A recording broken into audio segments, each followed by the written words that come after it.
Okay, so this video of my daughter has almost 5 million views. She's a victim of the El Paso Police Department. So I'm going to go into specifics. I'm going to go ahead and start with part 1 so that everybody can kind of understand exactly what's going on. So on Thanksgiving weekend, which was November 2016, there was a call made to our home. And they did say that there was a riot going on. And this occurred, I believe it was like about noontime. So the officers did arrive and they did see that, in fact, there was no riot going on. My daughter did decide to walk away from the property. She did not want any sort of problems. So she walked away from our home with her friends. She was with a few friends at the time. The officer did decide to follow her, even though they did see that there was no riot. There was absolutely nothing going on in the home. And when they did go ahead and ask to ID her, she did request for her mother to be present to ID her since she was 16 at the time. The officer, which was J.M. Rivas, decided to not call me or contact me, even though I kept calling her phone trying to find out where she was at the time. And the officer did decide instead to kick her.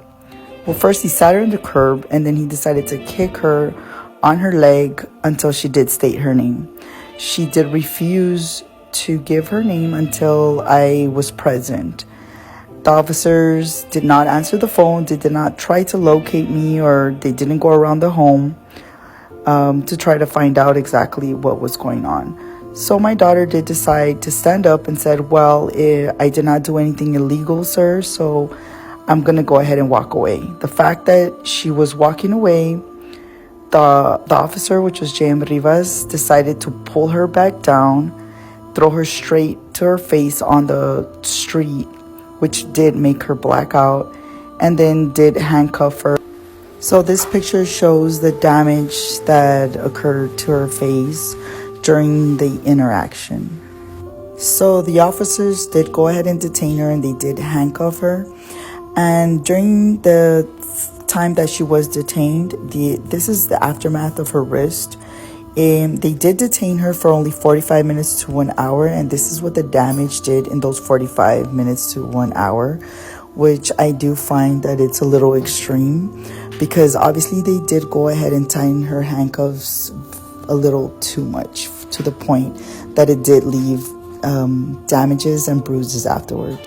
Okay, so this is the officer. His name is J.M. Rivas. He later changed his name to Jose Rios. So when you do look him up on the news in El Paso, Texas, it does show him like he does not have a prior disciplinary record. And the reason why it shows he doesn't have that record is because he did change his name. But his name is J.M. Rivas.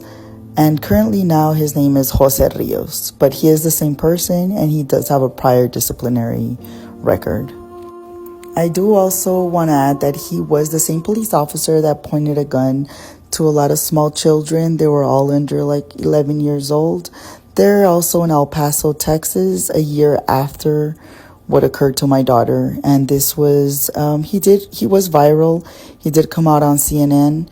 And this occurred at the Seville Rec Center in El Paso, Texas. So he does have a prior record of abusing minors and being a little bit too aggressive to them.